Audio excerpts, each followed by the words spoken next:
Show me your friends and I'll show you your future. Unless you want average in America, married, 2.4 kids with 1.5 dogs. But I can guarantee you, you will never achieve anything greater than your highest aspiration. If you want $1 million, you'll make $1 million, not $1.5 million. If you want 10 million, 100 million, and you'll never exceed that. If you change 1 billion lives, that's a formula to become a billionaire and change the world. Time costs lives. Show me your friends and I'll show you your future. You want to know why you're all f***ed up? Just look at the bums you hang around with. I do what you don't want to do, that you know that you got to do to be where you want to be. Ted Turner just gave his 75th anniversary party on CNN a few months ago. And he makes a couple of comments and he says, number one, and I'm not suggesting this for everybody, it's how I lived though. First 10 years of my starting CNN, I slept on my couch. I didn't have an apartment. Bill Gates slept in the office. Steve Jobs slept in the office. And I can go down a whole list. Now these are super successful, mega wealthy guys. I slept in my office. Not everybody's willing to make that sacrifice. But it's not the only thing. But even if you don't sleep in your office, if you want to send your kids to a better school, if you want to be able to take care of your mother when she gets dementia, if you want to, this all takes money. My children aren't getting any of my money when I die. Not one centavo, not one penny. And 2 of my kids are cool with it. One of them's not so cool with it. I'm not gonna, I think Andrew Carnegie, by the way, Andrew Carnegie, arguably the richest, most successful entrepreneur of all time, he said the best thing that you can have for a child is him to be born into poverty. And I agree.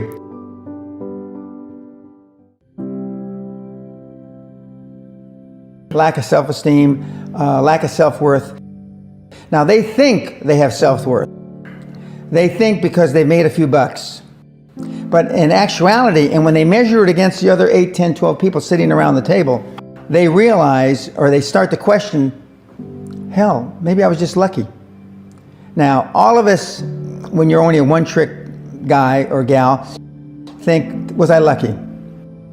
Now, I've done it so many times, I know I wasn't lucky. I might have been lucky the first time, but I haven't been lucky the 15, 20, 40, 50, I know that. Okay. But maybe I was lucky the first time.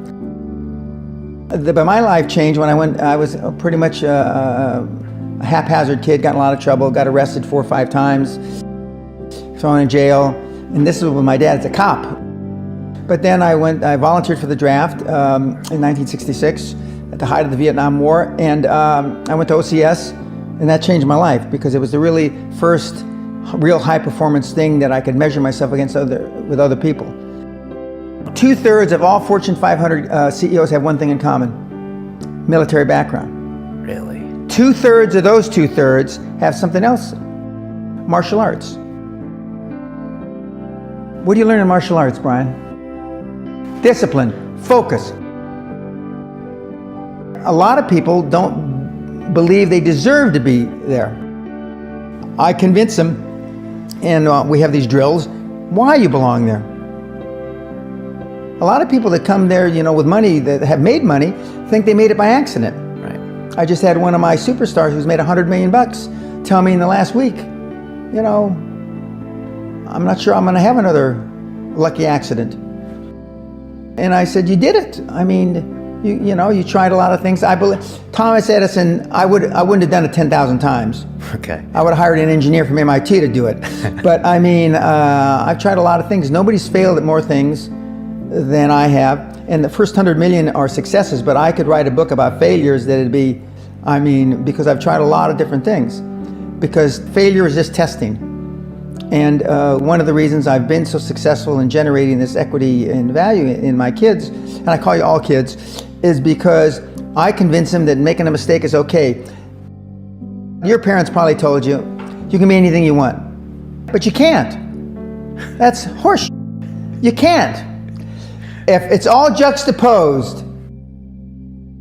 So, but what you tell them is that you can do anything you want that you have passion for, because that eliminates most of the crap. Because most people don't follow their dream. You know, like they say in The Sound of Music, you can't have a dream come true unless you have a dream.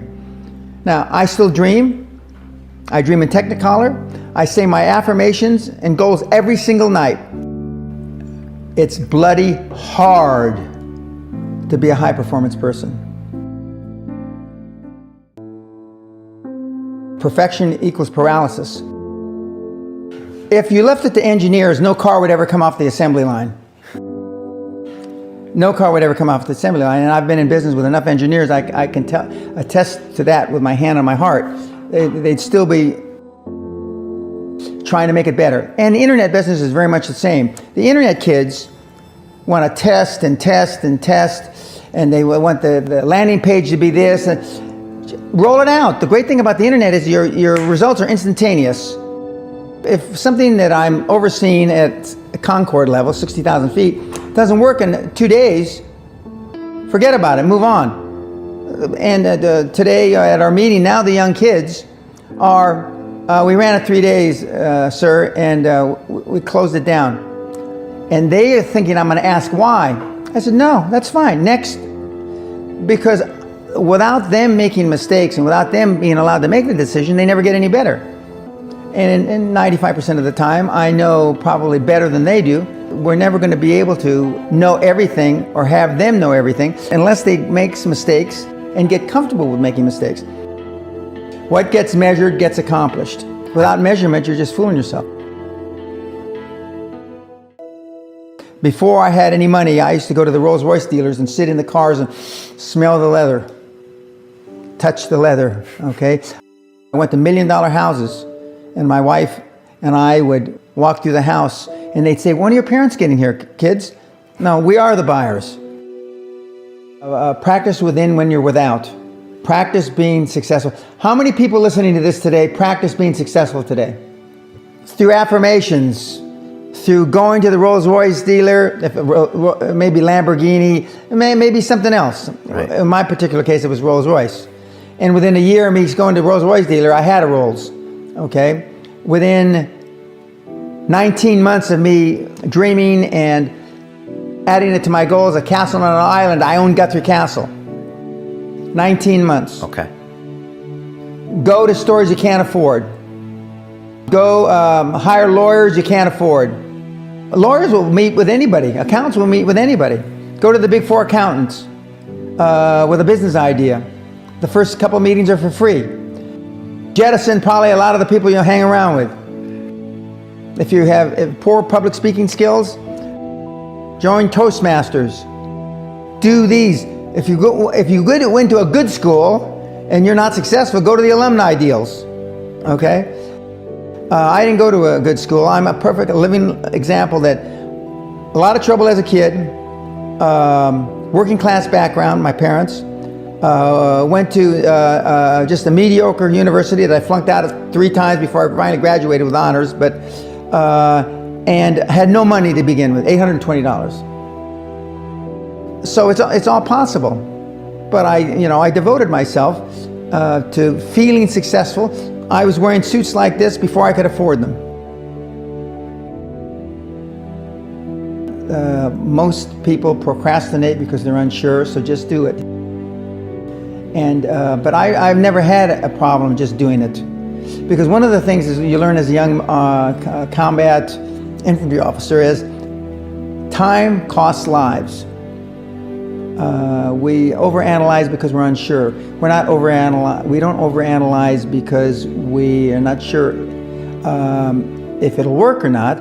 We're more worried about, on the emotional side, it embarrassing us.